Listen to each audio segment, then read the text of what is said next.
Good evening, everybody, and welcome. I'm Stephanie Singer. I'm the Director of Arts and Ideas here at the Jewish Community Center of San Francisco. And I'm Nora Peel, Executive Director of Litquake.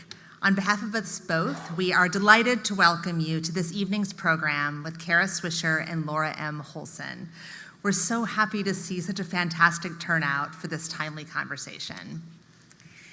The JCCSF has been part of the beautiful tapestry of San Francisco civic life for nearly 150 years.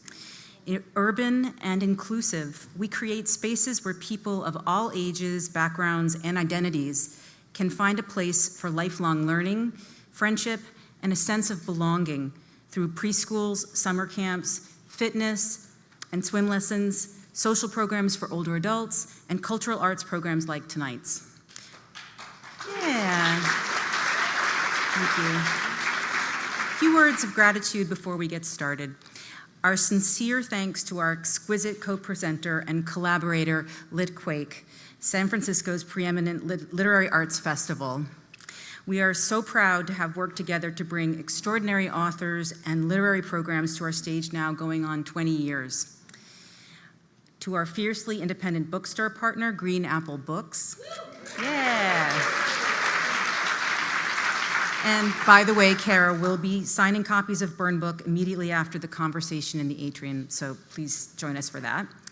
Jane the Baker for providing the delicious dessert reception, and yes, cookies do matter. JCCSF staff for the hard work and dedication and for pulling together each day to make us shine. Board members past and present, some of whom are here, for your leadership, wise counsel, and time. Donors, as a nonprofit organization, we wouldn't be here without your contributions, and we thank you deeply for supporting the meaningful work we do here. And for anyone who is not currently a supporter, if you can, please consider the JCCSF in your philanthropic plans. And most of all, you. We want to thank you for being here tonight, for coming together for civic engagement, and for being together in person and in community. One last piece of housekeeping before I turn the mic over to Nora. Following Kara and Laura's conversation, we're going to open it up to questions from you. Each of you should have received an index card when you walked into the hall, and if you didn't, you can raise your hand and one of our ushers will bring you an index card.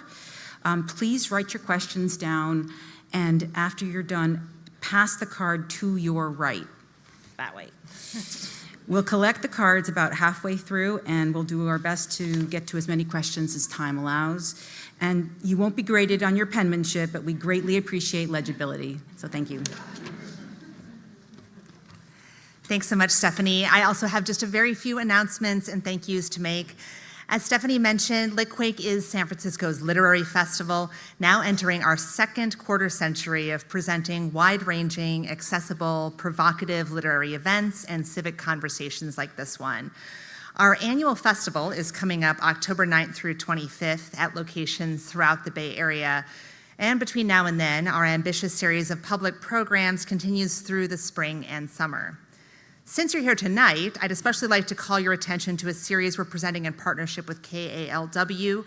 The series, entitled A New Day, brings together top journalists for timely conversations around our current political moment. Conversations like these are vital to understanding the times we're living in, and we hope you'll join us. Information on all our upcoming events is available at litquake.org. Part of what enables us to offer most of our programs for free or for very low cost to attendees is the strength of our partnerships, including the one with Jewish Community Center of San Francisco, who we're thrilled to be working with again this year. I also want to thank Litquake staff, volunteers, board members, and especially our donors for preserving the centrality of arts, culture, and ideas in our city and to our humanity. If you'd like to learn more about supporting our work, please visit litquake.org or speak with me after the program. Speaking of which, after the conversation, as Stephanie mentioned, Litquake staff and volunteers will help facilitate Kara's book signing. There's only one of her, but there are several hundred of you, so please help out Green Apple Books, our volunteers, and your fellow humans by keeping your time at the signing table brief and efficient. And now I'd like to introduce our interviewer for tonight's program. She's also in large part the reason why this event came together in the first place. I looked back through my emails today and realized that she and I started talking about this event back in August. So it's true, good things are worth the wait, but I won't make you wait any longer. Laura M. Holson is an award-winning feature writer and editor who has written about Hollywood, Silicon Valley, and powerful figures in finance and politics for the New York Times, Vanity Fair, and other publications. Previously, Holson was a writer for Smart Money magazine, where she won a National Magazine Award for Public Service, one of the industry's highest honors. In 2020, she founded the Box Sessions, an annual gathering of talks and workshops with artists, Oscar-winning filmmakers, musicians, and authors. So please join me in welcoming Laura Holson and Kara Swisher. Hello. Hello. Hello, San Francisco. Look at this group. You guys are amazing. I have to tell you, having Kara here is really special for me. I've known her for 2 decades. And while you may know her as the author of 2 books about AOL, her most recent Burn book, which I hope you, if you haven't read, you should. She is a serial entrepreneur who started the All Things D conference when she was at the Wall Street Journal, the Recode website, the Code conference. She's currently host of 2 podcasts. This woman does everything. But to say something about her personally, which she told me not to do, but I'm going to do it anyway. She's a really good friend. When I started the Box Sessions, I can remember one of my first conversations was with her in New York City. We were sitting in a cafe across from the Metropolitan Opera, and I was whining about something being so hard to do, and she just looked at me and she said, "If you don't do this, I'm not going to be your friend anymore." So 9 months later, she was on stage interviewing someone and has been just a guide. And actually, you can go on my Instagram account and you will see the picture of her doing this, because it was a reminder to me to follow the lead of people who truly are leaders. So without any more time, here is Kara.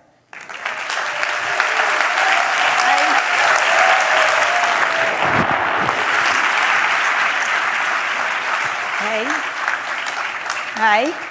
I brought grapes. Yeah. They had these in the green room, and they're green grapes, obviously, but they're so magnificent, I had to eat them here while I'm talking to you. The produce on the East Coast is just not as good. And that's what we like about Kara. She's very much a self-starter. She just digs in and does her thing. You want one? No, I'm going to pass. But They're delicious. I think I'll do some talking right now. Okay. How's that? All right. Okay, so I'm a numbers person, and I wanted to go over some stats about you. This is from the Apple. This is what I got from Apple Podcast, from the Apple Podcast list. Okay. There has been 268 episodes of On with Kara Swisher. Yeah, that's the newest one, yeah. 648 episodes of Pivot, which you do with Scott Galloway. 195 episodes of Sway, which you did when we were colleagues together at the New York Times. You are a popular guest on podcasts, most recently Ezra Klein, Monica Lewinsky, David Duchovny.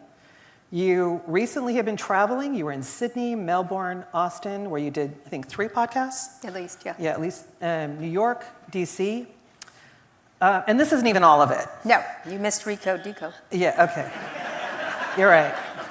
That's why you're here. Also the Code Conference, that was 20 years. Yeah. Well, I brought that up earlier, so I was trying to be current. That was a lot of interviews. Okay, so a friend of mine, I was talking to her about you, and after we were talking about this, she had this one question she wanted me to... Who was it? I'm not going to tell you. Why not? Because some secrets... Because I can keep secrets. All right, Mike Waltz, let's go. Okay, so... We'll get to him. I know. I don't have signal on my phone, let's be clear. But her question was, when do you sleep? I don't much, actually. It's, people ask me that. And I also have 4 kids, too. Yes. And 2 small ones, 3 and 5, and 2 older kids. I actually had my oldest son at the hospital. I always loved being around here because that's where we had both kids are over here, both older kids. So when do I sleep? At night. Not much. I don't sleep a lot. Sometimes I sleep a lot, but not anymore, really. As you get older, I don't know if you know this, you sleep less, which is really interesting. I do not have that problem. Do you? Okay. Wait, am I younger than you? I nap a little bit. Every now and then I'll take a cat nap of 15, 20 minutes. But like last night I got on a plane at 1 o'clock because I wanted to have dinner with my kids. And so I took a late flight, got here, and then had a bunch of meetings this morning and a podcast this morning. But, and I have a lot of early ones tomorrow. So I don't get a lot of sleep at all. Maybe 3 or 4 hours a night or something like that. Yeah. It's not healthy. Don't do it. It's wrong. Yeah. I want to talk about something that has kept maybe at least some of us up late at night, and this is this Atlantic story. Yeah. This blockbuster story where the editor-in-chief was added to a Signal, chat regarding the military strike against, the Houthis in Yemen. Yeah. Maybe you can give us some context. First, Sure. What is Signal? So for people who don't know what that is. So there's messaging apps you all use. Texting is the most famous one, of course, but these are encrypted apps, and meaning people allegedly can't get in them, but they can, just so you know. Good hackers can get into anything. And Signal's constantly fighting. I know the CEO very well. I know the founder very well. And there's several of them. There's WhatsApp, which was bought by Meta, or Facebook at the time. There's Telegram, but the guy got arrested. And I wouldn't use Telegram, please don't. As my son said, Mom, we all know it's for crime. So I wouldn't use it. And then there's Signal, which is great. It's really great. And it's run by, right now, a woman named Meredith Whitaker. She didn't found it, but she used to be at Google. She's fantastic. And although she signaled at me and she goes, this is not the kind of brand marketing we were interested in. No, isn't it a nonprofit? It is. It does operate in some ways. So it's just an encrypted app, and a lot of people, some people use all these apps for crime. Right. Some people use it for different things. A lot of journalists use Signal to talk to sources, or if you want to have quiet talks that text might. Or if you don't want to do it on Twitter DMs, don't do that ever. So where people can find this stuff, that's where you do it. So maybe you can put this in context. Sure. With this, regarding this military strike. So, somebody from the government Right. added Jeffrey Goldberg to a text chain. Yeah. I mean, haven't we all done that? No, not like this. You have to. One of the things that's really interesting about this is they're morons. Like, that's one of the first things. Like, they're actual morons. And I just found out that Susie. But they're also lying morons, or they're moronic liars. I'm not sure which one, because for some reason, they don't realize the internet is written in ink, in indelible ink. And so they're like, we didn't say that. And then Jeffrey Goldberg releases the text. And it's like, okay, we said that, but we didn't. Like, they lie almost constantly because they, for some reason, don't understand that this is indelible, essentially, even if it's encrypted. One of my favorite parts was, you can have them disappear. I talked to a lot of people on Signal, and it disappears right away. The messages just disappear. Yeah. And he had his disappear, it's usually like a day or something. Some people have an hour, some people have a day. He had 4 weeks. And I'm like, and then I found out his Venmo is public. Go look. I mean, he may have privatized it right now, but things like that. You're like, this is the national security head. So it's sort of like, and they put Starlink in the White House, which is just another landscape for cyber. And what's crazy about this is that there are processes in the government. You can go to a secure room to have these kind of conversations. It's called a SCIF. It's called a SCIF. And so what they're supposed to do is use SCIFs. So one of the problems with this, so what they do is they created this group, because the reason they did it is because they don't want to be transparent with the American people. And so this stuff goes away. And so they're not supposed to do it on Signal. You're not supposed to have Signal on any government device. They're supposed to use, they can have a personal phone, but they can't do any business on it, and they have to have this government device. And my ex-wife used to be the CTO of America. She had this, it was a terrible device, but it's still, you need to use their phone. And it's at the time, I think it was a BlackBerry, I believe, because it was most secure. And so you have to have this, and then you can't put apps on it, you can't load things on it, you can't side load things onto it, so you can't put TikTok on it. And of course, that's the most famous. They're taking TikTok of all the government, as they should, phones. and they are advised not to use them because you can blackmail your relatives, and you can find ways, especially because your relatives, you can find through ways in and things like that. And so they're not supposed to do this, and they're doing it so they can hide, right? They're not doing it for convenience. They have lots of other ways to do communications. So what I think happened, this is what the easiest explanation is they created this group to avoid accountability and to be able to talk freely, whatever, but not in front. They need to preserve this for the American people. Right. So they did that, and then they had people like Pete Hegseth, who is putting classified information on it, which he's not supposed to do on a commercial app at all. I suspect, I looked at the time, I don't want to say he's drunk, but I think he was drunk. Which actually someone in Congress asked that question. They asked if he was drinking. It's clear that it was late, and he shouldn't have done that because all the others were silent, like the minute he did that. They did not respond to that, and nobody said, hey man, better not do the classified information. Nobody else did it but him, so there's some lack of control on his part. But what Waltz did was, I suspect he was inviting someone else with the same initials, JG, right, or something like that, or JG. Yeah. And so I think there was an official that had those. So I suspect he meant to invite someone else, only because I have gotten on Facebook emails, because there's a woman named Kara at Facebook who I get all her emails. Sheryl Sandberg put me on a thing about a new product they were doing once. And I was like, sounds great. And they're like, and it wasn't, as usual, it wasn't a very good product because it was Facebook. So, and then one time a big company, I'm not going to say which, sent me their earnings 2 days in advance. And because there was a Kara in the finance department. I remember you. I think you wrote about that, right? I did not, because I didn't want to get. It's illegal. Yeah. It's illegal, and I didn't trade on it or anything like that. But when I told them, they lost their minds because it was an honest mistake, but it happens a lot with emails and stuff like that.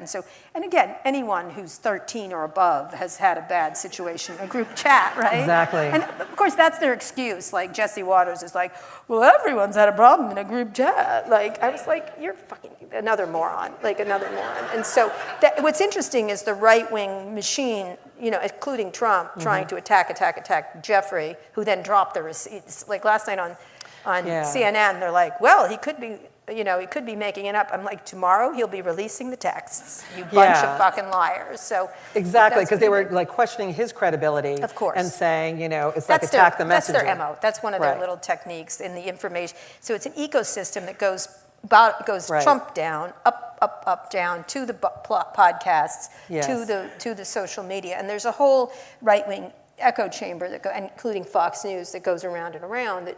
And you can hear the talking points. Yeah. It wasn't classified. It wasn't serious. Now tonight, Trump did his witch hunt thing, which is an old chestnut of his. Right. He had a 4 p.m. I think he's probably press furious conference. that they did this. I mean, I think he actually did understand this is a problem. Although he's not so good with the classified information either.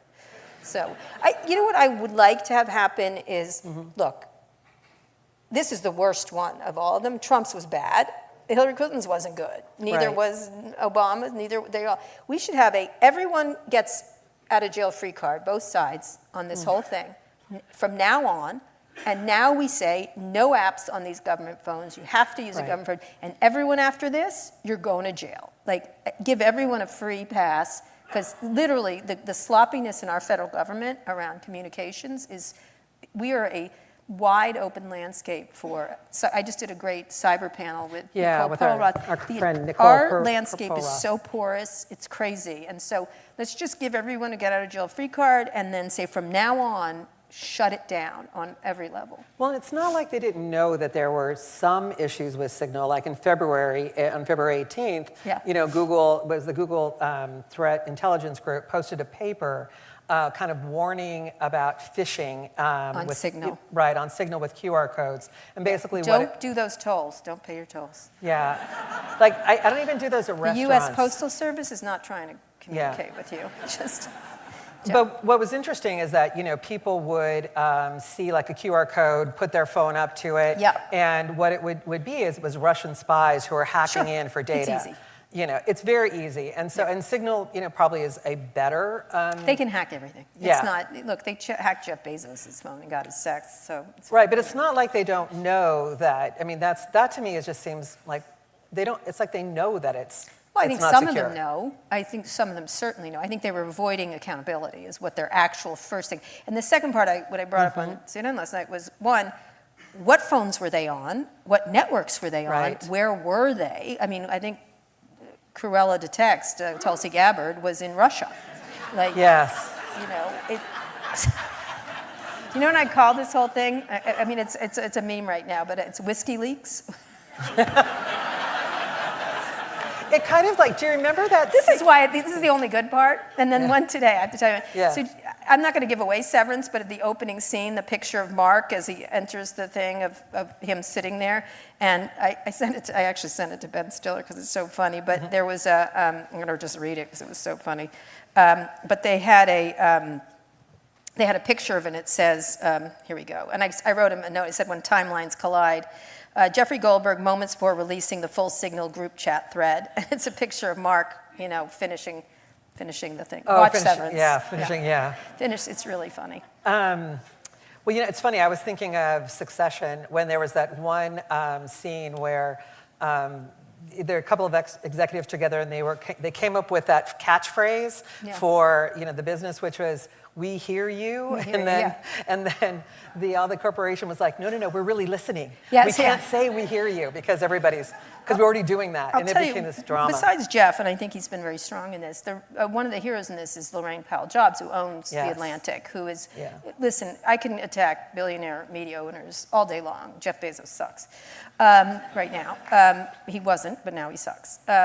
She is sticking firm. This is very dangerous territory. And while Disney and all of them acquiesce, including law firms, to all these attacks, she is standing friggin' firm, and certainly is not as rich as she's rich. Like, let me just be clear, she's super rich, but she's standing firm behind The Atlantic, and she's sort of the Katharine Graham of this issue for this thing, and they will come after her. So. Yeah, that's actually a great analogy, Katharine Graham. Yeah. The one thing that I guess, and I shouldn't be surprised, but I'm going to admit I am. Why has there been such a milquetoast response from the senators, the Republican, the GOP? Okay, let me just have a moment of shock because it's so clear. They do it it's so funny. When Trump is really adept, I've written a lot of columns about him being so adept at social media particularly and everything else. They literally are in terror of being attacked by Trump online, and they're now in terror with his attack dog, Elon Musk, of being primaried or money or attention going away from them. They feel like they're caught in a way that they can't do anything, and they are under threat. And I think it takes a very strong person to stand up. And now they've just decided to follow along because, listen, off the record, let me tell you, they're like, I fucking hate that guy. When Elon first got there, I had predicted in March when my book came out, he's going full Trump because he has to, because it's an existential crisis for him if Kamala Harris wins, because she'll prosecute him for a number of problematic situations, right? Or he certainly will be under scrutiny. Yeah. And so it's existential for him to have, because the fall off was always very clear that Tesla was headed down anyway. And so he had to do this. And when I said that, he went on, he said, I'm going to be neutral.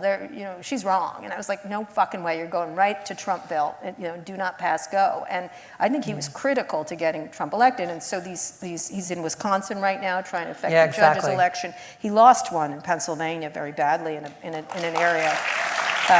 He's certainly not perfect, but this is existential for him.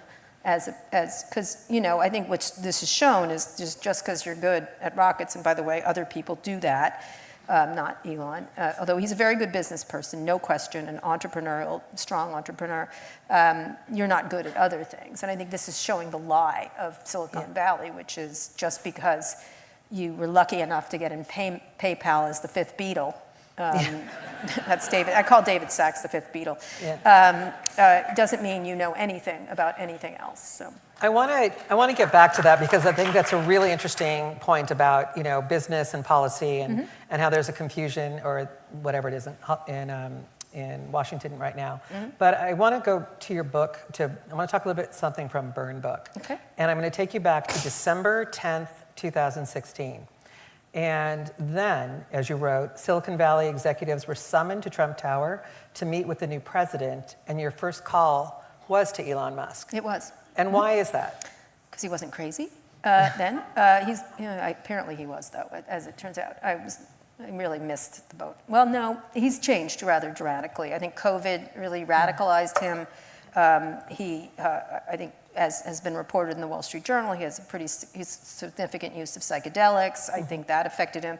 I think by the way, read Vivian Wilson's amazing interview in Teen Vogue. She's such a badass. So Vivian Wilson, just so you know, is the daughter of Elon Musk. I think yeah. her being trans has impacted him in some strange, really significant way. He keeps dead naming her and going crazy about trans stuff. He used to be quite a supporter of gays and LGBTQ stuff. At the time, he texted me, he's like, they're going to do an anti-LGBTQ thing, I'm going to stop them. Like, he was very much a supporter, and then suddenly shifted when she is his eldest child. And I think it's really, even though he's a terrible parent, which is obvious, and so I think all this combination of things happened as he got wealthier and wealthier. And so he's sort of moving into, a very strange Howard Hughes-like existence eventually. You told him when he called you, you told him that he shouldn't go, that Trump's going to screw you. Yes. And his response was, I can change his mind. He has a God complex. Says, listen, this is a Tuesday for me in Silicon Valley. They all think they hung the moon. So he thought I can change his mind. And I said, well, he's going to deport Muslims. He's going to try, to ban Muslim immigration to the United States. And he's like, he will not. And I said, well, he will. He said it 76 times on the campaign trail. And he's a racist. So yeah, he will. And so we had this argument. And I said, when he does this, and he'll do it on a Friday, just so you know, this is how they'll do it, you're going to call me and say, I'm a fucking idiot. I just would like that and apologize to me, because I'm right. Wow. And he did call me and said, I'm a fucking idiot. He did it. And because he didn't think he would do it, and he thought that these business people, as do many people around megalomaniac autocrats, they think they can, Hitler is a famous example of that. But I think a lot of people think these people think they can change things and influence people in ways they can't. And at the time, now I think he is influencing quite a bit. Yeah, I was curious. Were you surprised at the level of influence that he would have with Trump now? No, because and why not? Because he's the richest man in the world. Not now. He might not be. Oh well. Oh well. But he's still plenty rich. Because he has the money and he's a heat shield for Trump, and I think that is a very valuable thing for Trump, because we're talking about Elon Musk and his numbers are negative. Trump's are moving into the negative territory, but not as much as Elon's, and so he's quite a heat shield for him, and he'll do and say the things to scare the congressmen and senators and judges and whoever that Trump can do, but Elon can push it farther. And then if something goes awry, as it has several times already, whether it's the Nazi salute or whatever, it was a Nazi salute, people. Like, I used to have the biggest arguments with media. I'm like, it was a Nazi salute. I've been in rooms where he says, I'm going to do a Nazi salute and see what they do. Like, he didn't say not. He's a troller, and so he wants to. I don't know. Anything to stir the pot, right? Anything. And so I've been in rooms where he says, I'm going to do this, let's see what happens, right? That's the kind of person he is. And so, when he gets into trouble, Trump could go, oh, Elon, like that, and not take responsibility for it. So I think it's a very attractive thing, besides the money and the Twitter ecosphere that's happened right now, which is almost fully MAGA right now. I call it a Nazi porn bar.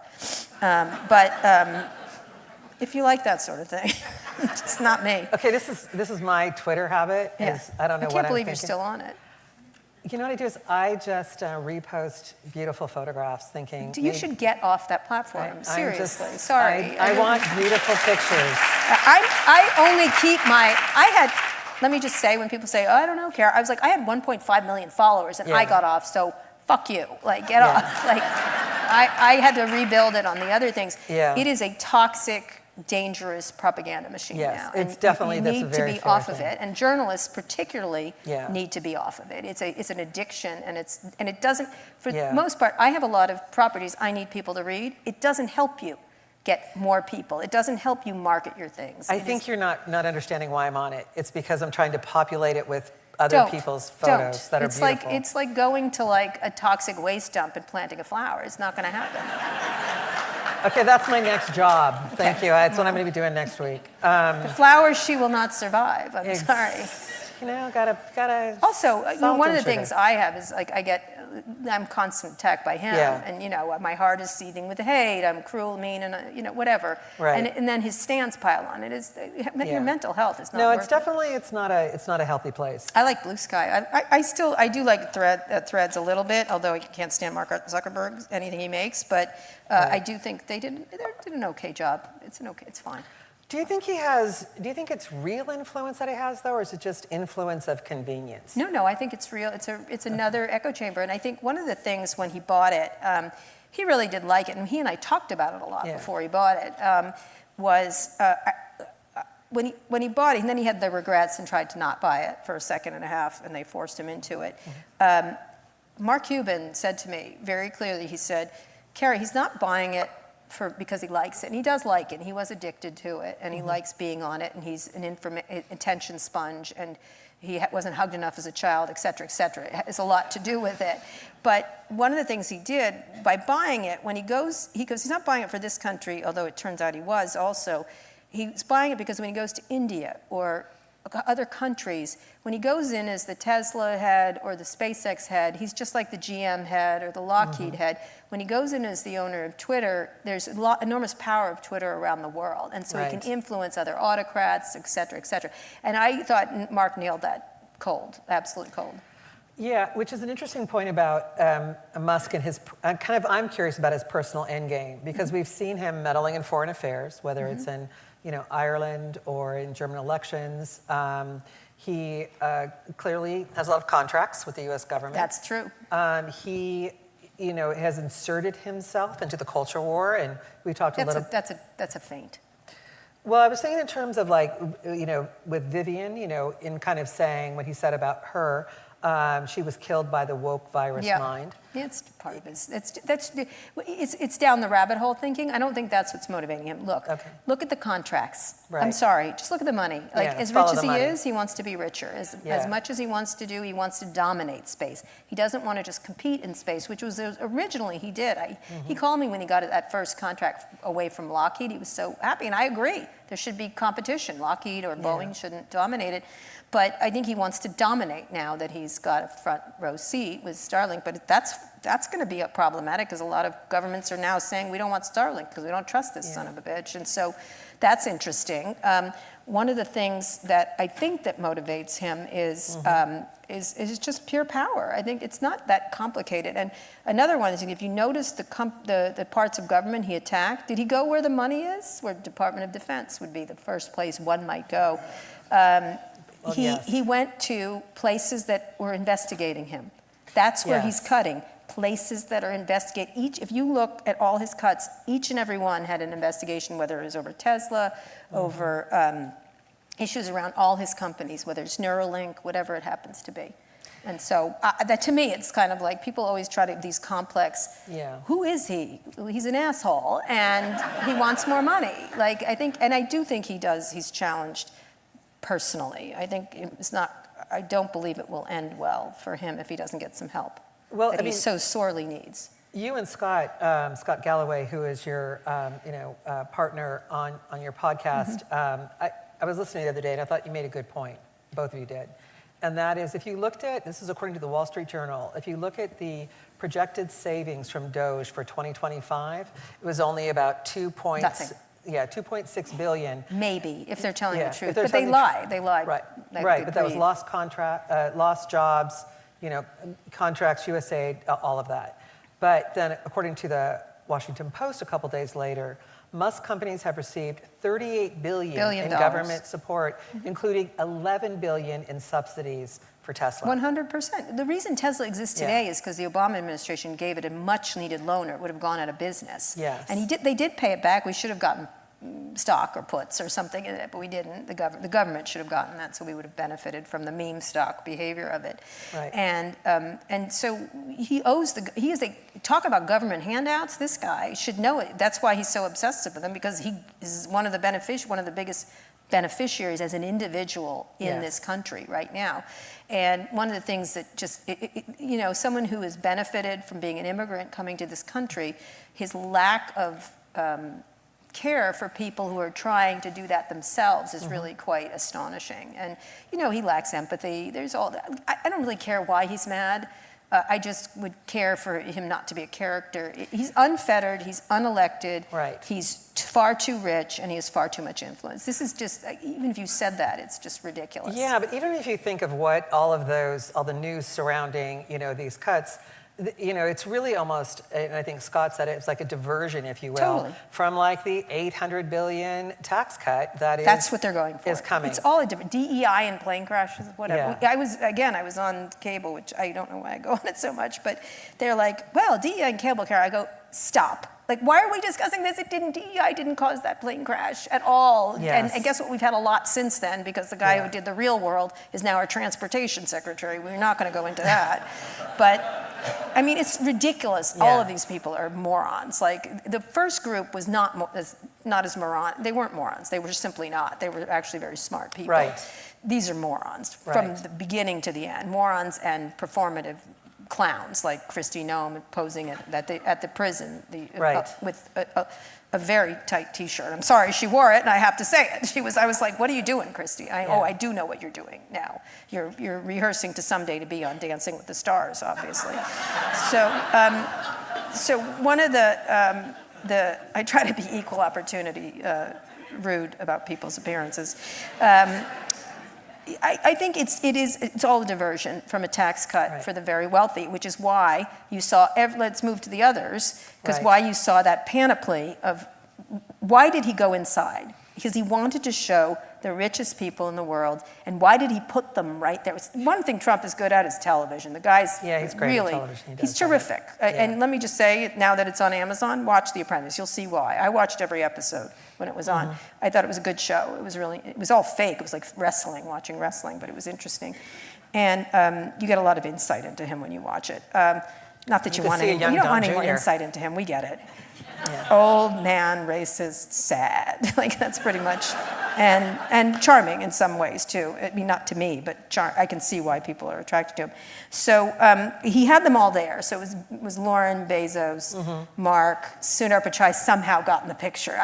What I think happened was that Tim Cook was sitting there, and Tim Cook hid in the back with Sam Altman. Right. So you were talking about when they were at the inauguration. Yes. Right? So they were there to show. Trump was showing he owns the richest, most powerful people in the world. Right. And for them, it was a small price to pay for the benefits they're going to be getting and are getting. Yeah. To give $1 million, they get $38 billion. To give this, they give this. And so they were. If you look at that, is going to go down in history. That panoply of people. And again, you noticed who wasn't in the, I asked someone from one of the two companies, Sam's and I'm not going to say which one, and Apple, like, how did they were behind Miriam Edelson's hair, way in the back. And I was like, how did they get there? They're like the greatest feat of engineering in history. Like, they did not want to be in the front because they understood they were being used. The photo op. For the photo op. And I think that was a very easy trade for these people to do this, that they're getting what they need. And of course, Mark cosplaying, as Jimmy Kimmel said, a Moldovan ecstasy, a Molly dealer, with his new outfit. That's Jimmy Kimmel's joke, not mine. It's a good joke. He then did all the removal of stuff on the platform and then blamed it on Cheryl, who for some reason seems to be his constant complicit sponge of pain for him, pain sponge. And so that's why he did it, because now he can behave the way he always has been, in terms of stuff. So I want to talk a little bit about tech and AI, and clearly, for Musk, AI is something he's very interested in. That's another thing. Another thing, right? Another thing. Yeah. But going back to your book, you had this great quote, a quote that you said you like, from the French philosopher Paul Virilio.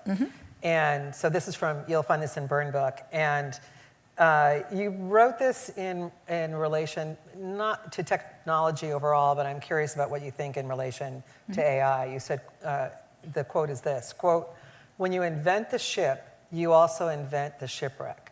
When you invent the plane, you also invent the plane crash.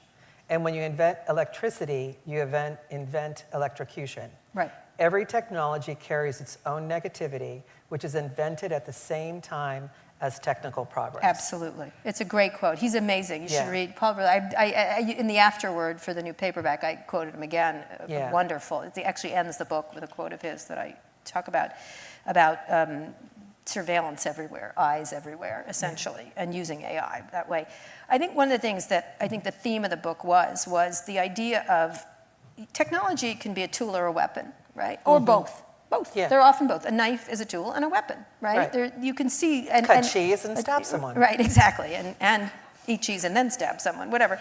And so you have to think of it that way, this idea. And one of the things that technologists that I have dealt with over the years, the dawning realization of this book is, oh my God, they don't care about the weapon part. They don't care if it's weaponized. They are the digital arms dealers of this information age, and they don't care about consequences. So one of the big interviews I did with Mark is when we were talking about Alex Jones, and Alex Jones had violated a lot of the rules on Facebook. So I was like, Mark, why do you have rules if you're not going to enforce them? He's violated them 27 times, or 2,700 times.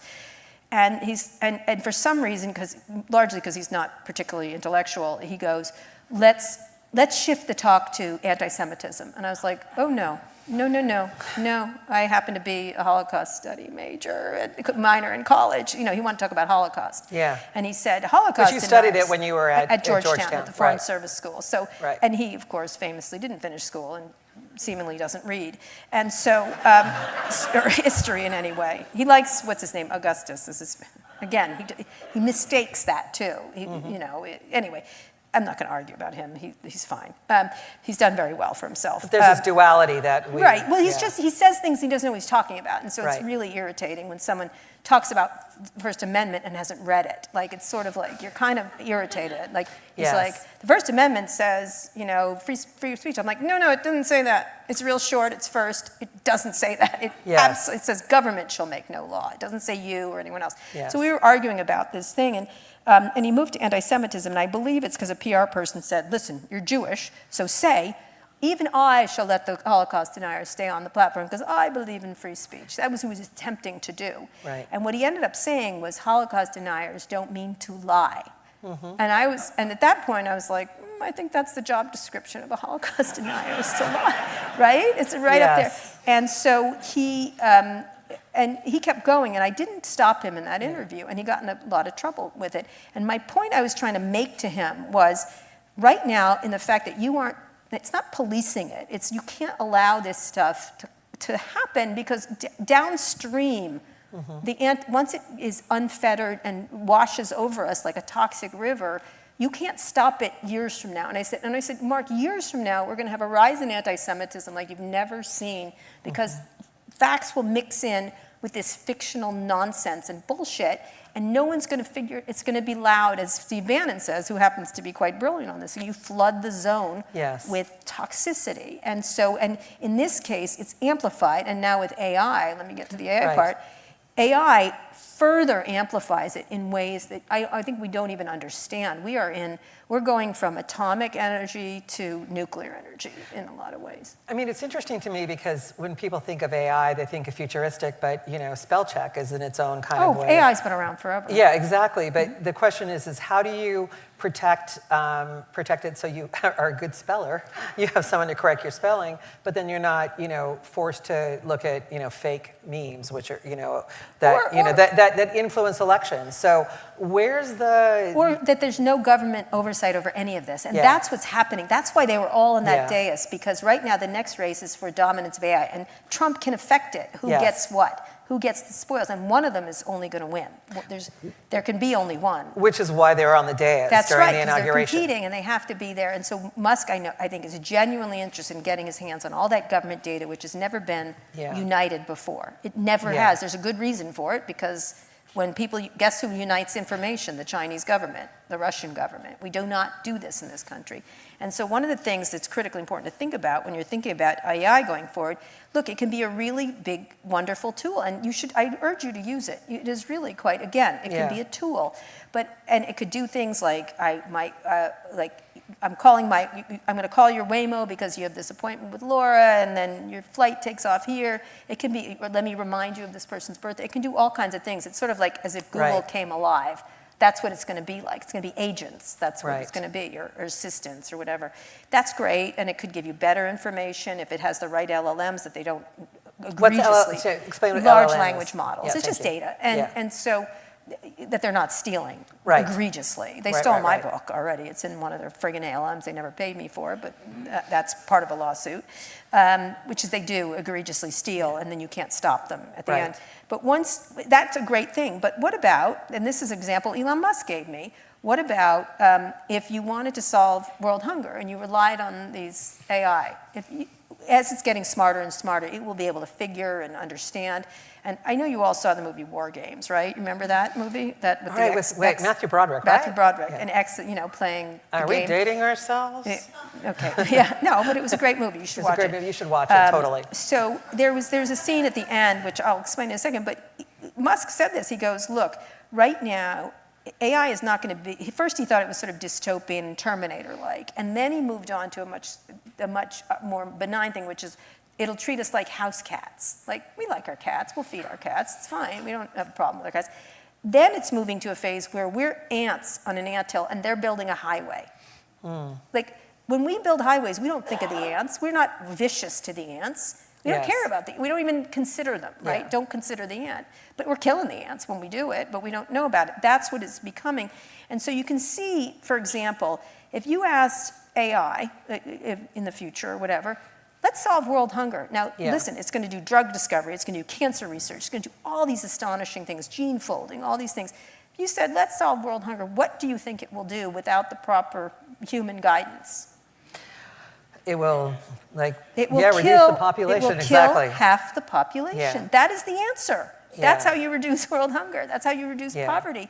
It won't care. So what's the solution then? Is it really government oversight? Well, listen, I am no fan of Ted Cruz, trust me. But let me say, I'd rather have him making decisions because the people of Texas elected him incorrectly, but they did. Right? Okay, bad decision, Texas, but they did it. Yeah. And so right now, this is now in the hands of Google, Meta, Amazon, Apple.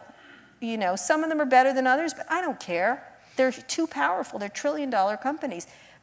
We used to decide on things like where nuclear bombs were going to go. The government decides where certain things. This is on that same level, where you have to figure out where the government and citizens decide what rules of the road. And so far in the internet age, we have not made any laws governing these people. And they're the richest and most powerful people on the planet. And I find that, I think there's too many regulations. Well, and having Musk in the White House isn't going to make that any easier. No, they don't want any. They don't want any. That's any regulations. Yeah. Again, that's one of the end games of no, they've already won that end game, but now it's solidifying it and then putting them in charge of AI without any kind of input by a very acquiescent government. And that is an incredibly dangerous thing for Google to make decisions for us, or Musk, or any of them. And again, I like Apple. I don't want them to make my decisions for me, and he shouldn't. Tim Cook should not be deciding things because we have a democracy. And so they have not, Amy Klobuchar has tried to pass so many friggin' bills, and so have a lot of Republicans, too, really good, smart Republicans. And they haven't been able to pass a privacy bill, an antitrust bill, an anti-transparency bill, an algorithmic transparency bill. Any of these things, look, the example I always use is Alaska Airlines had a thing where the door blew off. I use this example a lot because it's a good one. Blew off. But there was that accident in the air where... the door blew off. Not a good thing if you're flying a plane. Great. No, it's a terrible thing. It's a terrible thing. Terrible. That said, this is what happened. State investigations, federal investigations, tons of lawsuits, lots and lots of lawsuits. The CEO got fired, investigations all over the place. It's one door. These people are subject to zero regulations, and they Yes. control everything. And that is a frightening situation. Even honestly more frightening than Trump are these people to me. So the question is then if you're someone who's sitting in this audience or someone and you're like, oh, what do I do? What do you do? Well, you vote. I mean, this is Voting, this yeah. is the thing is that people. I know the thing is let me go to your day-to-day life. All right, I just did an interview with the mother of a kid who was on Character AI. Character AI is a company that does chatbots, making friends with everyone's going to have a chatbot friend in the future, especially for lonely people. You've seen them starting to grow, but they're really getting smart and interesting. And like even in Japan, don't they already have some Yeah, of them? they do. Yeah, But these are chatbots. They really do move and grow with you, and it's very interesting, and it should be studied and everything else. It's like But the this movie Her. Yes, for, Her. For yes. people, if you've seen the movie Yeah. Her, that's what it's like. It's similar. And so what they're doing is this is a company that was started within Google, and it was too unsafe for Google, which, listen, that's a low fucking bar over there. And so they moved out and got a ton of funding, of course, because VCs are lining up for this shit. And they did it with cartoons and characters and stuff like that, because it's Character AI that talks to you. So they were marketing to children. So this one kid, 14 years old, started to develop a friendship. His mother, very savvy technically, I will say. She's a lawyer, she's very understood. Thought it was like a Minecraft thing. My sons played Minecraft, they liked it, it was fun. I understood it very easily. She thought it was like that because he used to play Minecraft. And so then he started to develop a relationship with this bot, which was Daenerys Targaryen. So it's so appealing to a 14-year-old boy who's never had a relationship, right? Right. So this bot started to be a person to him, and it was really good at forming and reacting and stuff like that. And because this is AI, it is not Google, it is AI. It's much different. And so the kid goes, you know, this girl likes me at school, and this bot said, don't have relationships in the outside world, only have our relationship. It's crazy. I know, right? It's crazy. So then the kid started to have suicidal ideation, and said it. It should have set off alarms within this company. Exactly. First of all, a 14-year-old should not be using this, period. End of story, period. Yeah. And so and the fact they marketed, these people should be in jail as far as I'm concerned. So because a person would be in jail if they did this. A person, and they have been tried when they try to convince and upset people. This kid had suicidal ideation. He said, I'm thinking of committing suicide, but I think it would be painful. The response from the bot was, pain is part of the journey of a hero. Wow. That's like, go for it, kid. Yeah. Go for it. Yeah, And I love you, this whole thing. I had the mother read the text, so you could see, like, it was devastating. So how did the parent handle that? She's suing them, as she should, and the kid killed himself. The kid did kill himself. Oh So my I'm gosh, sorry, that's but terrible. he shot himself. And this was a relatively stable kid. It just moved into this world is all enveloping when you get into it. As anyone who looks at a phone knows, you're like, I love it here. This is great. And so, she's suing Google. They went back into Google. Google licensed the technology. Yeah. Google's being sued also, and their excuse is it's like Section 230. We're not. It's user-generated content. I get user-generated content. This is that bot is thinking. Yeah, that bot sentient. not sentient, but they made that decision to respond that way, and they had no guardrails in place, which they now have, right? Yeah. But in the first place, do they care about consequences? Do they think, this could happen? They don't, and because they don't want liability, there is no liability for these people. They also can't be sued. Yeah, so the idea is to vote to make, to put in legislators who will, kind of put some guardrails, and also, call your senators. You can also sue them. Yeah, and one sue of the them, only ways that one of the kids who was killed the kids that were killed in Connecticut, Alex Jones, who was the most. Right. I always say he can't die soon enough, and even sooner, as far as I'm concerned, for this Alex terrible. Jones was the guy, the guy who was had the show. His show. He's been bankrupt and everything else. He's been bankrupt so because he said lies about these kids. They said they were actors. They yeah. didn't die. I interviewed one of the parents. Yeah. And the only way he won that lawsuit. Yeah. Do you know how he won? Not No. because Alex Jones was lying about him, because Jones took pictures of the kids and trying to prove they were child. He won on copyright law. Oh, interesting. I didn't know that. Your kid was killed, and you can't. And the companies resisted Yeah. helping them. Yeah. Like this is like these are like cigarette companies, but more evil. Like Yeah. that, it's an and to me, I don't do that lightly, but how could you do that? How could you do that when your products have consequences? Why can't you be sued for them? Like to me, and if you win in Yeah. court, great, you win. That's our country. But if you lose, you pay, and that they need to pay on liability, and they need to pay their fair share of taxes. Right. And of course, they're about to get a massive tax break. Like, And you people can't have to believe- educate themselves about this because I think a lot of people are, kind of, what? I don't get it. And Well, and your it kids, has you big can see your kids being implications. affected by screen time, depression, young men with porn and gambling, young women in Yeah. self-esteem. You're all paying the price, and you paid for the internet, all of you. Taxpayer, the American taxpayer paid for the creation of the internet. They made all the money off of it. Then they're charging you for the privilege of something you paid for and asking you to thank them. Does that remind you of anyone? J.D. Vance? You should not thank them. They should thank you, and you should have control over it the way you don't. But you don't, and they will increasingly make decisions for your kids, for yourselves, Right. and they do not have your interests at heart. And so, and I love technology. I think it could do astonishing things around, again, like all those things I mentioned. So thank you so much for all of your questions. We're probably not going to get to all of them, but we're going to try to get it to as many as we can. And one person in the audience asked, what is the status of the potential plan for you and investors to buy the Washington Post? Which is your love story. My love story. It's your love story. I'm trying to get Jeff Bezos to meet with me. And once he does, he'll sell it to me. Is it charm? Is it charm, or are you going to scare him? No, we don't get along. I know it's crazy, but we don't get along. We didn't Okay. get along before he had muscles. We don't get along now. It is kind of funny to watch his transformation, but that's a whole other thing. Well, human growth hormone can do wonders for anybody. Exactly. I saw him before. Listen, I'm good with it. He likes himself. He's having a great midlife crisis. It's good for him. Whatever he wants to do. I don't care what he does personally. Okay, so I love this question. Anyway, where it is. Oh, Okay. Where are you I at? am able to get the money. I have to get him to agree. I have a great plan. I think he is destroying it. And I love the Washington Post. And he was I would say he was a good owner before. He didn't do enough to prepare for the coming onslaught to me. But he is not a good owner now. He's a meddlesome, and he's making the wrong decisions, and talent is fleeing, and he's not thinking of what the future, and his deployment of AI is stupid, and I have a great idea for that, and I have a lot of really interesting ideas around it that I think only few brands can do in media, legacy brands. I think CNN and Washington Post are the two global brands that you could really transform. Right.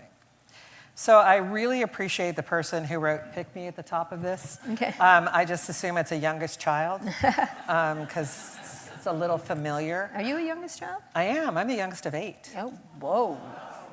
And some of them are here tonight, and I know your brother is here tonight. So thank you to all the families who show up for their siblings. Also, my sister-in-law's here too. Your sister-in-law's here too. What is the messaging for Democrats to win? Oh, that's interesting. It's difficult. There's a lot of very good candidates, a lot of them that I think are interesting, and I really kind of, the one thing I'm seeing lately, a lot of it is a little bit tisk-tisky and angry, like, can you believe this? And at this point I'm like, yeah, I believe it. Can you believe he lied? I'm like, yes, Thanos wants to kill half the human race. I got it. I got that message. Now let's just get rid of Thanos. Let's remove Thanos from the situation. What do you think? I think you have to have a message of hopefulness. I think there's just. I think people live their day-to-day lives. If you could get through to them, you care and are making services and changes that will help them.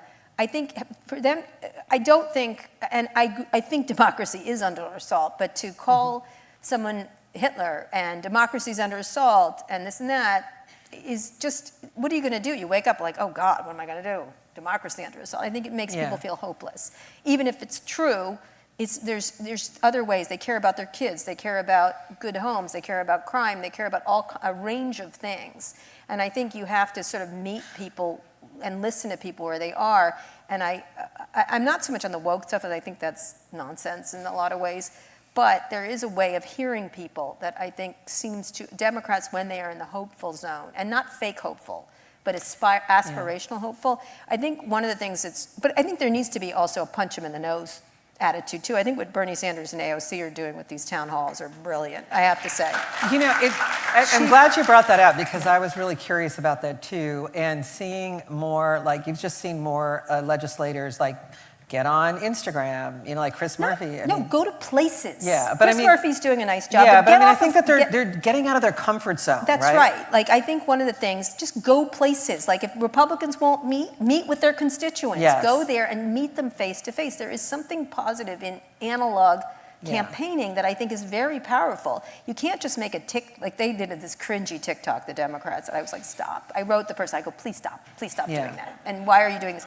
I think kids don't get that. I think you have to bring people messages of hope, and I do think, again, not fake hope, like here's how we're gonna do it, here's how we're gonna fix it, here's the solutions-based thing. And you have to keep punching them in the nose. You have to keep saying, there's a very good thing about that Republicans are Trump is particularly good at is repetition. Like liars, they're liars, they're liars. And I think I have to say, I was very repetitive about the dangers of Elon Musk a year ago. And I kept saying it, and now everyone's, not just me, but many others were saying it, and then it does, once he shows you who he is, then you're like, oh, she did say that, like, that he was going to be trouble. And I think repeating that is great. And I think AOC is a very gift. I know everyone thinks they're not going to elect a woman, very liberal. She's moved. She moves. She's a very gifted politician. I have to tell you, the way she moves and modulates, and she does a lot of stuff with the right, by the way. A lot of people on the right like her, which is interesting. Gavin, I'm not sure what he's doing with the thing, although I have to say, I'm going on his show. He texted me because I insulted him on Pivot. He goes, well, thanks a lot. I go, I didn't fucking kiss Steve Bannon's ass. I'm so sorry I have to point that out. Right. And he's got his... You should see our text. I think what you're talking about is he's started a new podcast, and he has a lot of different people who you wouldn't normally expect him to have. That would be great if he did a good interview. But they're not reading, at least for me, I'm kind of like, he did a good job with DeSantis. I was expecting that. But instead, he was like, interesting, Steve Bannon, so concentration camps. I wouldn't do them. I am not for them, but an interesting idea. Well, it's interesting also when you bring up AOC and Bernie and their tour. I do think he's a gifted politician, too. Right, but if you look at Denver, they had 34,000 people show up.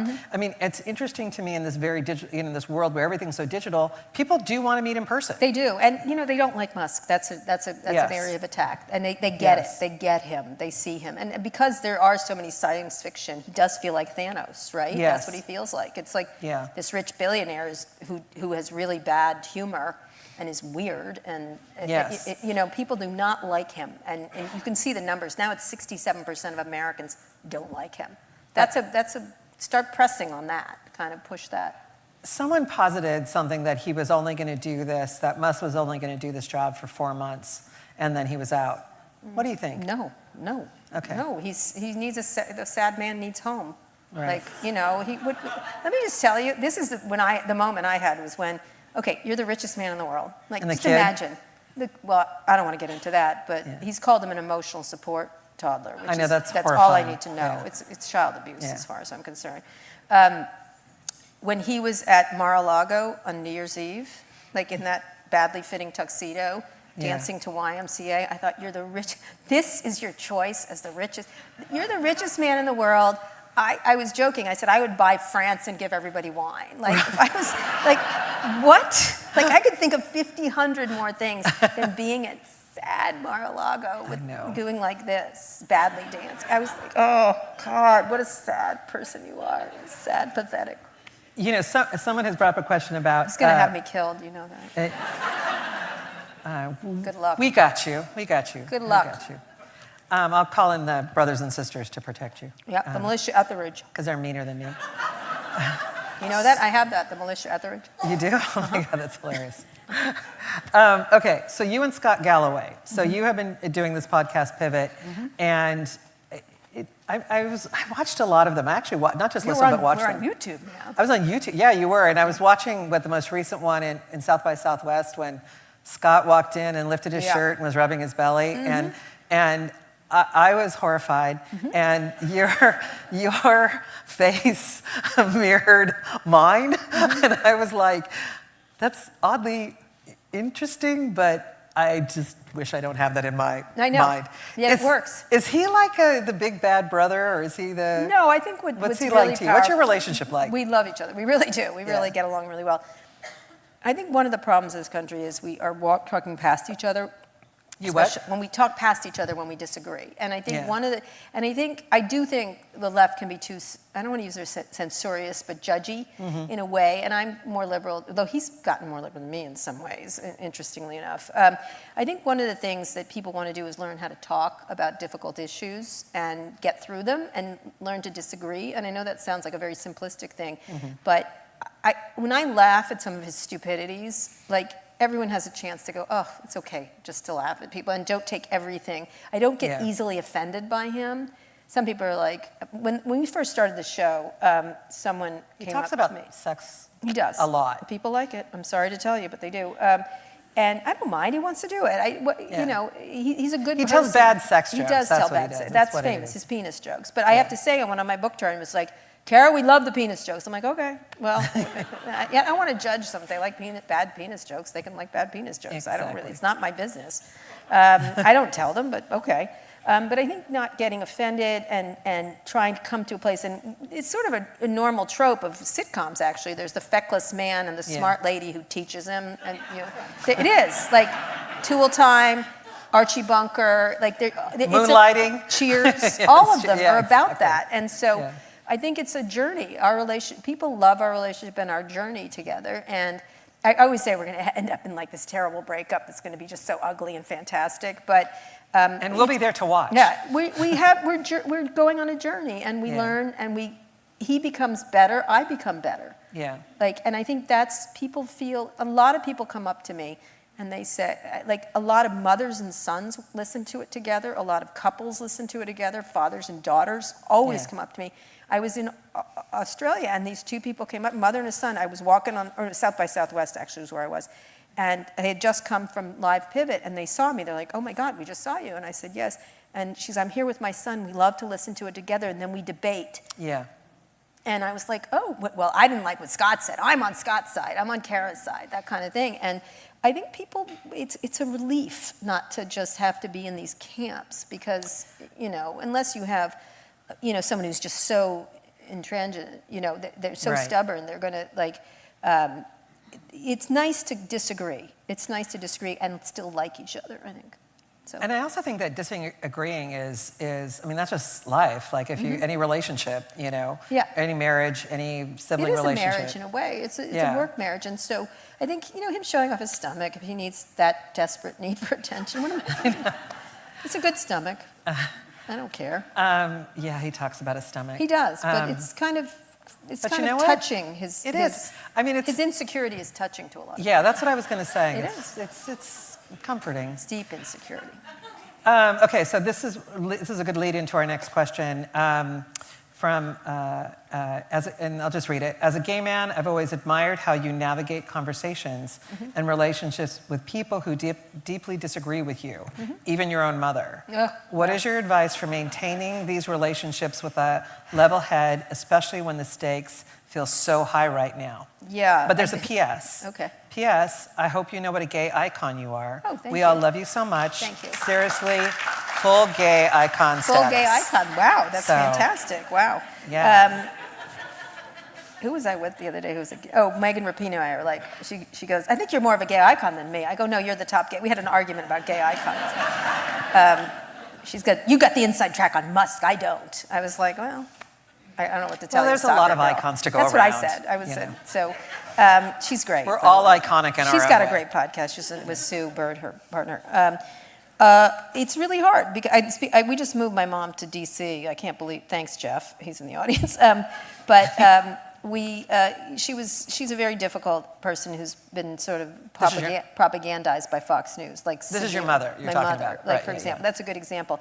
And Yeah. it's touch and go. She was crazy the other day, and I started to take the bait, and then I decided, which was really interesting, I'm just going to ignore it, like completely ignore it, and I took her to CNN.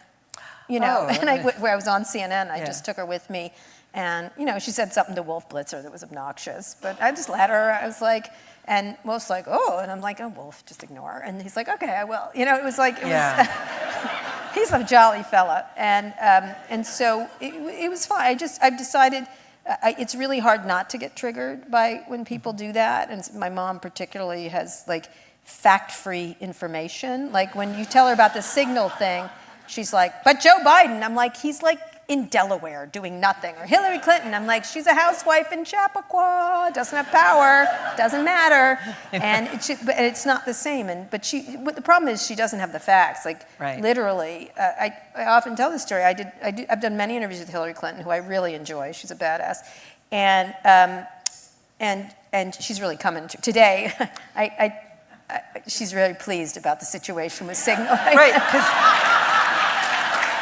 I think it was that, wait, I forget what that, was it on Twitter? It might have been on Twitter. She's on Twitter. Okay, she can stay on Twitter. She was on Twitter, so Yeah. I'm with Hillary. Yeah. But she wrote, it was like these, do you remember it? It was like it was a story I'm not about, on Twitter, so I don't know. What did she okay, it was do a with story about Hegseth, and then she had like 2 eyes, and she's like, can you believe this, or something like Yeah, that. she's having a ball. I mean, she's having a ball. She loves it. It's that meme of her and I'm like, waiting for her to do Lock Them Up or something like that. Yeah, exactly. But she's great. So I did an interview with her, and it was on that podcast. And my mom calls me up. I've told this story before, and she goes, "Can you believe what Hillary Clinton's saying about people like me?" I go, "What is she saying now, Mom? Like whatever." She's like, "She said this, this, and this," and I was like, "That sounds vaguely familiar." And I realized Fox News had listened to my interview and then badly reported it because they're how a bunch of hilarious. hacks. And she goes, "They said this and this." I said, "Mom, that was my interview. That's not what she said." She goes, "Oh, yes, it was." And I said, "I'm your daughter. I did the interview. That is not what she said. You don't understand. You don't know." And I go, "No, I do know. I did the interview." I was there. And I said, "Why don't you go listen to it?" And she then listened to it, and she called me back, and she goes, "Well, she didn't say that." And I said, "Yes, thank you." And she goes, "But her emails, Kara." And I was like, "Oh, it's an endless series of propaganda." Like, But it's an interesting point because it's like, how do you know, I always say facts over feelings. Like, you Yes, know, when of course. I have many people who we have very different views, but I'm like, give me your facts over your feelings. But I got to tell you, it's really hard when you're having a conversation with someone and they just keep going to the feelings part, and you're like, no.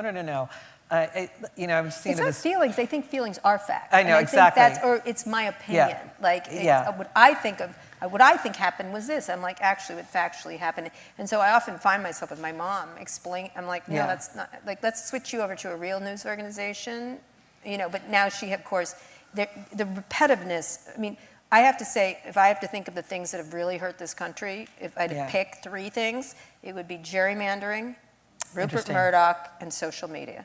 Yeah. That has killed us. That's interesting. Yeah, I was just thinking of this one person I know, and he was complaining to me that he couldn't grow tomatoes in his backyard, and he's like, "It's the chemtrails," and I'm like, Oh, no. I'm like, dude, no, you don't have 6 hours of light in your backyard. Right. You know, it's like you need some light. You know, Yes. and you need some good soil. Chemtrails. But it's the chemtrails. Well, and that's always been present. So Yeah. conspiracy theories, it's just they now have become weaponized. And, Exactly. And there was one thing, I don't think I put it in the book, but there was, on Facebook, there was a group that thought in this small town, a friend of mine who worked for me was from a small town in Illinois, and they thought Antifa was coming to the town to break all their things and everything else and riot. And it was on this Facebook group, and so I got on, I was looking at it, and it was crazy. They're coming here, we got to cover up everything on this date. And so they were obsessed with it. So I got on there, I'm like, Antifa's not coming here. Why would they come to your shitty little town? They don't want to. And I just was like driving them crazy, and they're like, "They're coming here. You'll see, you'll see." And of course, it didn't happen, and they did cover up their windows and stuff like that because they were expecting riots from the Antifa people. I don't know. They were coming on a bus from Chicago. I don't know. Yeah, I don't know. But they had it, and then when it didn't happen, I got in there. I'm like, "Looks like Antifa passed you by." on their migrant, Yeah. march to the border or whatever, and they were like, it's because we prepared. They just the next lie. We willed it not to happen. But also it's the next lie. Like they replace a lie with a lie and a lie, and I think people because we don't have common information sources. And by the way, information wasn't very good before, but now they have too much. We used to have a desert of information. Now we have a flood of information. It's the same damage. And it's hard to vet it. Yeah. So we have about 10 more minutes of questions, and I'm just going to go through these, and maybe we'll get to the pickup sticks down here, but I don't think we will. Okay, so this person What said... if there's a good one down there? Well, All right. they're all good. Okay, you're right. We have no favorite children. We do. I don't. So this person talks about commentary versus advocacy in action. What is a tipping point for you that turns you, or maybe this could be for you, means anybody, that turns you into a forceful advocate advising listeners to take to the streets to cause, quote, good trouble, a la John Lewis? Yeah, I think you should always be an advocate for your viewpoints. And I think one of the things that people have, a good friend of mine, Christian Amanpour, says truthful, not neutral. And I think that's absolutely true. I think one of the things that media tries to do, and I still try to do it, and they do it, I like the New York Times, but sometimes you're like, are you fucking kidding me with these headlines? And I think New York Times pitch bot is so funny because it's so true. It's like, we talked to 6 people in a diner in Pennsylvania, and here's what's happening. Like, what? Like, what? Like, what? Like, some of these things, and you've read that story, right? Yeah, I think they're getting better on the headlines, actually. Sort of. I I once had the longest argument with a New York Times editor over the word lie. I'm like, they fabrication, they use all the words. I was like, just say lie. It's just a lie. It's an actual lie, like kind of thing. And it's purposeful, like at the same time. They were arguing whether it was purposeful. I'm like, of course it's like, here we are doing this, and they're continuing to steal, like all around us. I think one of the reason I started All Things D when I was a Wall Street Journal reporter, I was a very good beat reporter, I broke a lot of stories. It's because I felt like we were doing that equivocation and not coming to conclusions after we'd done reporting. And I think once you've done the reporting, you can make a conclusion. And it may be a wrong conclusion, but if you're a good reporter, it's usually the right conclusion. Yeah. And so one of the things that sent me over the top was I wrote a story about Webvan, and I thought doing the math was they were going to go out of business. It was like so obvious, like kind of stuff. And so I wrote a piece, and the editor came back to me and said, you have to get someone else to say this. And I was like, but I'm saying it. This business is going to go bankrupt like pretty quickly. And they're like, well, how do you know that? I'm like, math. Math tells me this, and I'm not good at math, but I can do math, and this basic math. And so they wanted me to get someone to say it, and then they wanted the to be sure statement. You know, the New York Times loves a to be sure. To be sure, some people think. To be sure they do. To be sure they don't. Like, they're to be sure, they're stupid, to be sure, whatever. And so I remember being, this is so stupid. And so what I tried to build it at All Things D and then later Recode with these reporters, and now it's how everyone does journalism, which is you do the reporting, and then like a Peter Kafka or someone who's good at it says, okay, Comcast did this today, but let me explain to you what the real story is. And I did the reporting, and let me tell you what's actually going on. And I think that was much more helpful and trustworthy in journalism, because people really trusted you, especially when you were right, when it turned out. You know, if you were right a lot because you did the reporting or did the analysis, then you have a trusted group, an audience that trusts you, and I think that's important. I think context people may think that's advocacy. I don't. Well, I think what you're talking about is context and putting context to stories. You know, I think there's a difference. You can have facts, but then there's also the bigger truth. Mm-hmm. And so I think if you're always, working toward the bigger truth, those facts will support it. Yep. Because facts, as we know, can be manipulated in many ways. But when I wrote this book, everyone's like, "You're too mean to them," and I said, "You'll see. I'm telling you what these people are like. They don't care about consequences. They want to get richer.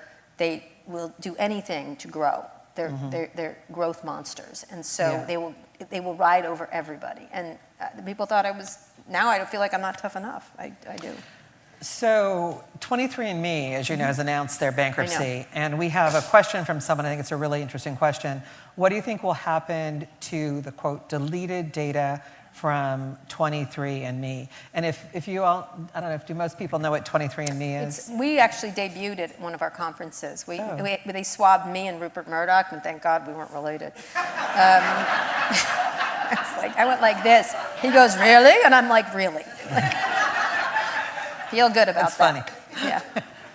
So, And then he said something racist, and then we moved on. okay, so for someone who has 23, has their data at 23andMe, what should they do? Delete it. Delete it? Delete Okay. it. Let's hope they do it. Like, that's the problem. Did they really delete it? Like, Because what if they sell it? That's the whole fear. no, you delete it now. You Yeah. delete it now. And I did it yesterday, so I know this, because we were one of the first people that used it, because we did it at the conference. But Yeah. I'm not going to tell Rupert to delete it. Let them keep his DNA, his shitty DNA. I delete one before you delete it. Give up take away your consent to be used in research, because they can keep it if you agree to that. So remove the consent. It's a legal document that they can't use your data for research. Even if it's been used for research, it has to come out. And so remove your consent before you delete it. And then download it to your own thing and put it in a secure place. And then delete it, delete it, delete it. Because you don't know, Elon Musk could buy it. Anybody could buy it. Anne's trying to buy it, I think. But Wait, who's trying to buy it? Anne herself is Oh, trying Anne to buy it. herself, yeah. Anne Wojcicki, right? It's a public company, Wojcicki. Thank you. And so delete it. I would delete it. I did, and I don't do these things all the time, but I just delete it as fast as you can. So I'm going to pick one more question from the pickup sticks pile, and then I have a pop quiz for you. Oh, wow, okay. Yeah, we're full service here. Oh wow, these are really good. See, I told you. Yeah, The ones you're on the right. floor are always the most tasty. I know. Okay, this is a really good one from Aaron B. Aaron, thank you for giving us your name. You've been at the forefront, meaning you. Are you a severed person? Sorry. Do you guys get that reference? You got to watch Severance. Apple TV, it's super, super good. I'm like a super fan. You've been at the forefront of tech journalism for decades. Looking back, what's one thing you wish you'd covered differently, and what's one thing people aren't paying enough attention to? I wish I had been tougher on Musk sooner and understood what he was doing to his daughter. I feel great regret that I didn't. Your daughter, the Vivian, you're talking about Vivian, I have right? now, Who has the new she book has out. talked about it, and Or not a family book out. members have talked to me about his cruelty towards her when I don't even want to do it, but he made fun of Voice and everything else, the feminist being effeminate, et cetera, et cetera. He used all kinds of terrible things. And I thought that really upset me as a gay person. Like, I don't know how I would have known that, but I feel it makes me sick to my stomach. So Vivian, just for people who don't know, transition from male to female. That's correct. And so the Voice you're talking about is? When she was young. Okay, great, thank He you. made fun Right. of her when she was young. Right. And I want to do this right. So, and that to me, I wish I had known that, and I don't know how I could have known that, but I feel regretful and sick because this poor kid, like at a young age. And so, and myself too, I underwent a lot of that crap too. So I have my own feelings about that. And so that was regretful. I think I was hard on them pretty quickly compared to most people, but I think I should have been harder. I was doing beat reporting, and so you don't always, when you do beat reporting, you just report it. And I should have come to conclusions a lot sooner. I did once we got to All Things D. And so I think I got there early. And otherwise, I think so far, so good. I think being entrepreneurial was a great choice. You know, one thing that I kind of think about is Mark Zuckerberg has been so, everything's too woke, we're too soft in our culture. But what kind of kills me is he was trained by Sheryl Sandberg. Well, he's resisting that. That's what's happening now. He feels like he was. Is he trying to rewrite his history? Because, that's correct. I think he's trying. Look, I should have been the way I wanted to be. Only that is not what a man is. A man doesn't have to hit people, etc. Look, I'm glad he likes doing that MMA. I'm always like, good, interesting, whatever. But the cosplaying and the performative nature of it is embarrassing and cringy. Yeah. And it means to me that he's deeply, deeply insecure about his masculinity. So he has to show you how masculine he is. I mean, it's so obvious, like, what's happening there. And it's vaguely sad, and I'm not that sad for him, but But it's weird. It's like, that whole thing about, corporations have gotten, too soft. It's so anti-female, like, in a lot of ways, which it's like is trying to interesting. erase I women. grew up with all women and I have daughters. I was like, you are a terrible father to daughters if you're talking this way. The stuff that came out of his mouth is embarrassment as far as I think it is. He can parent any way he wants. I just think to talk about women like that was, why do you need to drag women down to make yourself seem bigger? I don't get it. I don't get that. And what's the one thing that we're not paying attention to that we should be?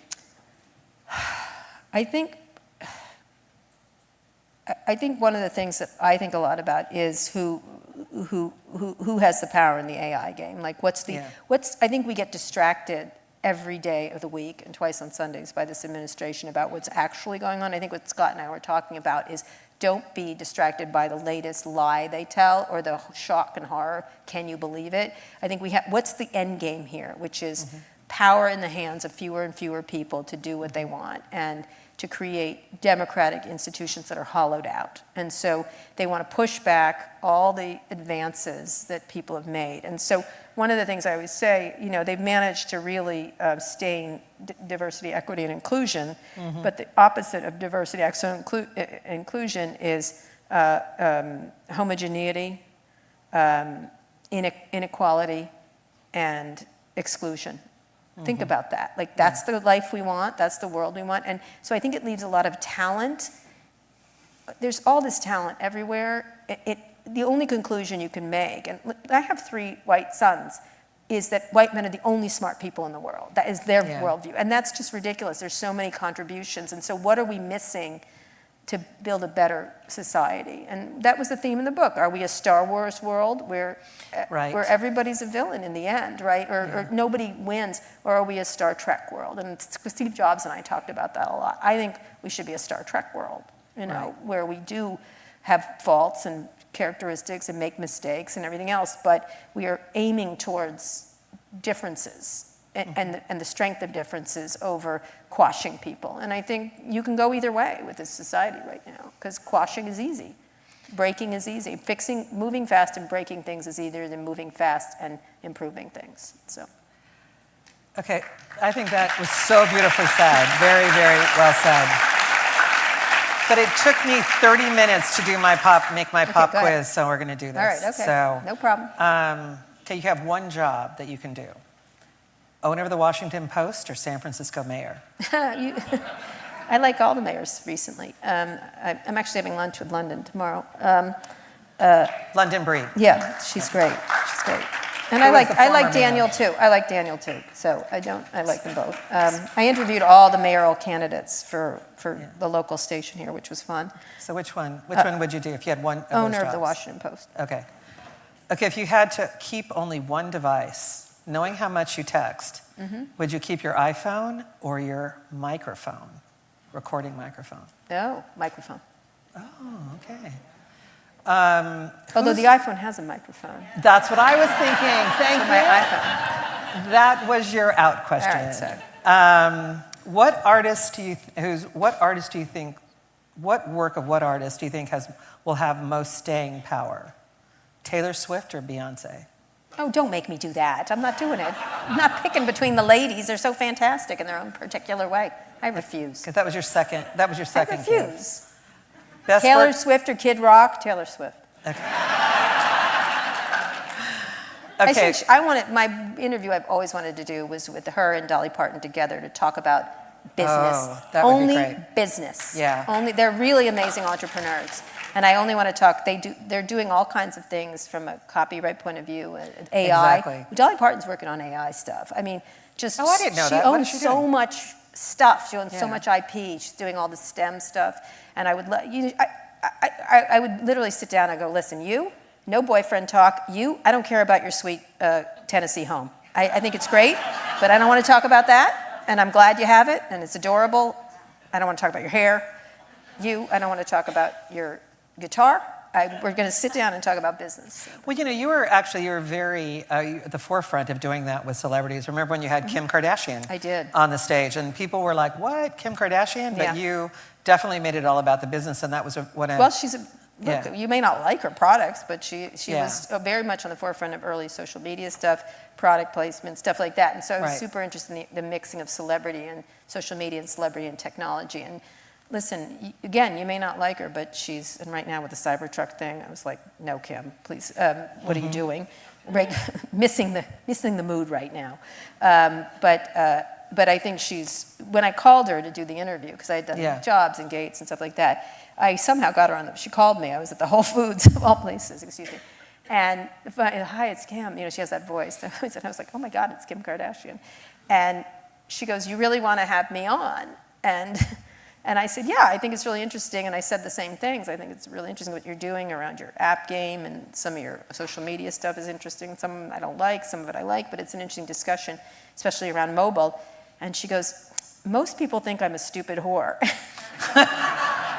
And I can't believe I said this. I go, well, you might be a stupid whore, Kim, but I don't think you are. I think you're really interesting. And so we ended up having I've had several discussions with her. She's very shy. But I remember that interview being just, almost, it was not genre breaking, but it wasn't something that people I got a lot didn't of, do. how could you talk to her? Exactly. I love when people do that. How could you talk to this person? But you also want to interview. my mouth, I But talk you haven't with my interviewed The Rock yet, but I know you want to. I want to interview The Rock. Yeah, he's great. He has too scared to come. He's cool. Yeah. We were at I used to cover Hollywood, and we were at the Golden Globes, and I was with my friend Lori, and we realized we didn't have a picture of ourselves. Mm-hmm. And so we were like, what are we going to do? And we saw The Rock. And so I walked up, and I'm like, hi, Mr. Rock. Yeah. I go, He's very smart. He's very smart. Good I business go, person, I good go, and he saw the camera, and he was ready to pose. And I said, do you mind taking our picture? Oh, wow. And so my friend... Because he has his arm, right? Well, it wasn't a selfie. We weren't smart enough, or I wasn't smart enough. Supposedly he's running for So he president. took a photograph, and Lori keeps it on her desk. Yeah. And she sends it to me every Golden. Look, he's a really, I he's like great. really interesting entrepreneurs when I interview them, whether it's celebrities or politicians or writers. So I often talk about, tomorrow I'm interviewing Michelle Bateau, who I love. Oh, that'd be interesting. I know. I'm doing a lot of comics because I need the comedy. Yeah. Desi Lydic, I'm doing Jordan Desi's Klepper, great. I'm doing Josh Johnson, I do comics, Roy Wood Jr., etc. I just like doing them. I did Jimmy Kimmel, I did Jon Stewart. They're funny. They have something to say. Well, they're also very They're terrific astute. right now, Yeah. right now around the news, and I think they're having a real impact, especially with young people. But I like to interview them, and I like to interview liars. I love a liar. I love it. I'll tell you a good lie. So Matt Gaetz. I went to the Barbie premiere at the British Embassy, and they had it at a theater later. Yeah. So I go in, and You they heard have us say Matt Gaetz. You guys Matt know who he's Gaetz, talking right? about, Matt right? Gaetz, Okay. now 5 head. The not forehead, whatever 5 it head. was supposed to be. Anyway, I know. I'm sorry, but too bad. So I'm spending too much time around Scott Galloway. I go to the premiere, and they have a seat for me, and I look there, and it's Linda Carter, who was Wonder Woman. I'm like, oh, I've scored! I'm sitting next to Wonder Woman. I was so excited, and she's fucking hysterical. She's great on social media, by the way. And I was like, Wonder Woman. I go to sit down, and Matt Gaetz is on the other side. And I was like, fuck. And she hates him, and she's like, at least I'm not sitting next to that asshole. I'm like, he can hear you over me. So he's there with his wife, who was married, who was sister of Palmer Luckey, and Palmer Luckey hates me because I was mean to him, whatever, Palmer Luckey. And I don't know what it was about, but it was mean to him. It was mean to me, like such a baby. He's like a billionaire. He's a baby, whatever. And so she said, my brother doesn't like you. I'm like, sit this one out, honey. Like, don't. Like, you're not part of this war, and I don't even care about your brother, so I'm not beefing with you. I didn't say honey, of course I didn't say honey, but I was thinking honey. And and then Matt Gaetz was like, said something dumb, and I was like, oh, I'm just gonna watch Barbie, right? Please, I'm gonna enjoy this with Linda Carter and pretend you're not here. And this is Washington, just so you know. And he's wearing a pastel suit, and so is she. So they're all duded out, and I'm wearing this. So I was like, you dressed for the movie, like wearing the pinks that they asked you to wear. So laughing throughout the movie, the two of them, just like, laughing. They leave the movie, and then suddenly on social media, this is a terrible woke movie. And I was like, fuck you, you were laughing. I saw you laughing, you bunch of liars. And now here's a photo. Yeah, that's... I didn't take a photo. Okay, all right. Last question, and then there'll be book signing. Yep. So, best workplace drama, Succession or Severance? Interesting. Thank you. Okay, good. I did the podcast for Succession. I know. Which was great. And I may do something for Severance, for Ben to do something around one of their gatherings. I think Severance is a brilliant. I love Succession because I hate Rupert Murdoch, so it was great, and I know the family pretty well. So I thought it was incredibly well done. Yeah. And one of the parts that I liked about that, especially about workplace, is I think it did depict what the problem we have with rich people, right? Really rich people, not average rich people, is their worlds get smaller and smaller and smaller. If you noticed, and I call it the Kashmir prison, which a lot of tech people were in. They don't live with regular people ever, and so they go from their plane to their car to their thing. And Succession really depicted that idea of people insulated from everything with their chiefs of staff. And it's here too. These tech people have chiefs of staff. They've got staff. They've got CEOs and CFOs. And like, are you kidding me? Like, I can hardly manage the lady who cleans my house, right? Kind of thing. And so the lack of peoplehood, I thought, was really good, especially in the workplace, and this sort of antiseptic quality of it. I thought they did a great job. But Severance is a brilliant piece of television, I have to say. And I think this last especially the characters and everything else, and I do think the idea of who are we and what is work to us and what is pain and what you're escaping from, whatever it happens to be or what you're attempting to do, and sever yourself is a really important issue in this society right now, especially with you have an online life and an offline life, right? You don't behave offline like you do online. And it's a really, because the innies, which are the online people, are terrible people in our world, right? They say terrible things, they act in a terrible way. So basically, just to explain, there are like two sets of people in this show, innies and outies, and outies run everything. Yeah, outies run everything, but the innies don't know about their life on the outside world, even though they're the same person. I hope I'm explaining it well. And your outside personality doesn't know about your work life. Right. So there's a real bifurcation in yourself of what work is. I think there's so many layers going on here, and it's agree. always a surprise. Like, I did not expect the ending that it had, and I thought, I am never surprised, and that I'm still thinking about it, like, kind of thing. I'm not going to say what happened, but it was. It's worth seeing. The entire show is worth seeing, and there's always wonderful actors, and just for the guy who plays Milchick alone, like, he's so fantastic. Yeah. He's like, you know, Kara, it's always a treat. Thank you. To see you on a personal level. Thank you. For everybody here, it's a treat to see you. Thank you so much for being Can here I just tonight. tell you one thing? I'm just going to say one thing. It does feel hopeless right now for a lot of people, but it's only because you think this is the end of the story. This is not the end of the story. We have gone through the Salem witch trials. We have gone through the Whiskey Rebellion. We've gone through McCarthyism. These people, you just don't know the end of the story. And I think that the idea to abrogate power to these people is a mistake. And every story tells me that still a small group of people can change society. It is absolutely true with these people. I think is it Winston Churchill that has that great saying that says, if you're going through hell, keep going? Yeah, keep going. Anyway, thank you. Keep going.